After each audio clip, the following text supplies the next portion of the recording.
They may be facing international sanctions, but has that deterred North Korea from their misadventure? Certainly not. And fresh evidence of that came today when North Korea fired a missile eastward from over Japan and into the Pacific Ocean. This comes just a day after Pyongyang threatened that 4 main Japanese islands should be sunk into its nuclear bomb. The missile was launched around 6:30 a.m. local time, was in the air for 17 minutes, passed over Hokkaido, and then crashed into the Pacific. The launch immediately sparked emergency sirens and text alerts in Japan. The Prime Minister, who's just returned from his visit to India, asked the United Nations to enforce its sanctions on North Korea and also said that Japan will continue to ensure the safety of its citizens. Earlier this month, North Korea had tested a hydrogen bomb which could be mounted onto a missile, a second time in less than 3 weeks that North Korea has sent a missile over Japan. In fact, Shinzo Abe has again called on the international community to put pressure on North Korea, a country that clearly is getting more aggressive as far as Japan is concerned. 国連決議で示された国際社会の一致した平和的解決への強い意志を踏みにじり、北朝鮮が再びこのような暴挙を行ったことは断じて容認できません。安保理に対して緊急会合の開催を要請します。世界の平和を脅かす北朝鮮の危険な挑発行為に対して 이러한 북한의 지속적인 도발은 한반도와 국제사회의 평화와 안정에 중대한 위협으로서 이를 엄중히 규탄하고 분노합니다. Nobody wants to see a war on the Korean peninsula. If Kim Jong-un were to start a war to attack the United States or one of its allies, he would be signing a suicide note. That would be the end for his government, and thousands of people would die. It would be a catastrophe, and that is why it's vitally important to maintain this economic pressure on North Korea. Now let's take a look at the path of the missile that has been fired. In fact, let's just tell you that North Korea's latest missile was fired from the district of Sunan in the North Korean capital of Pyongyang, home to the country's main airport. It flew for about 3,700 kilometers, which is 2,300 miles, and reached an altitude of about 770 kilometers before landing in the Pacific Ocean. Now, initial US assessments suggest that North Korea had fired an intermediate-range ballistic missile similar to that fired over Japan last month as well. We've got executive editor Gaurav Sawant now joining us live on that story. On Wednesday, North Korea state media had said that the Japanese islands should be sunk into the ocean. It seems they just wanted to drive home that message with this. Gaurav?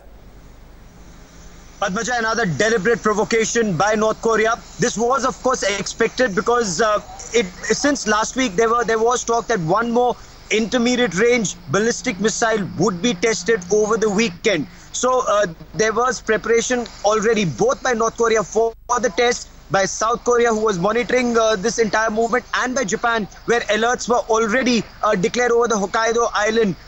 This is the second missile test in 3 weeks over these islands.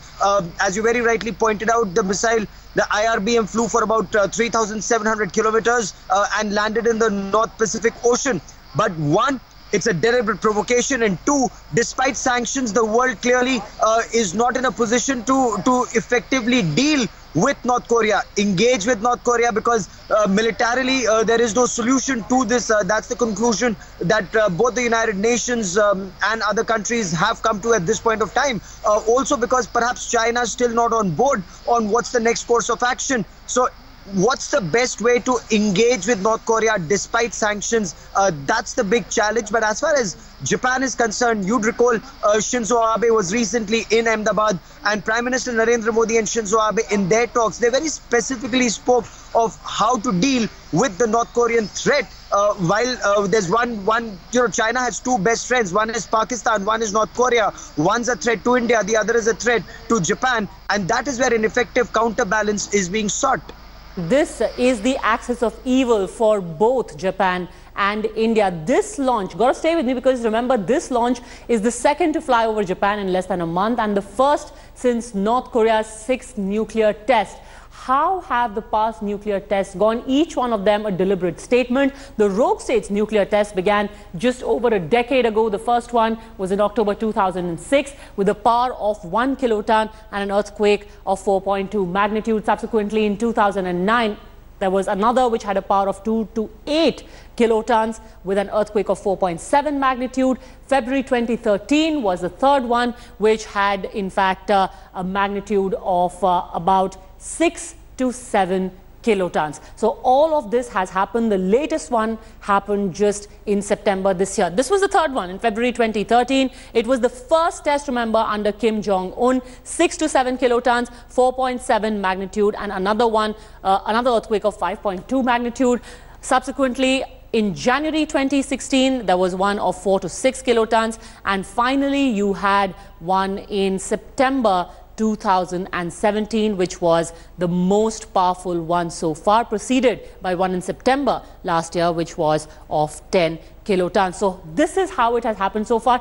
Gaurav, coming back to you, is there going to be any difference in the response that we've seen from the international community so far to North Korea? Well, sanctions is the only way forward. That's the conclusion that the world has by and large come to. But what kind of sanctions, the way engagement has to happen, all of that is still being deliberated upon.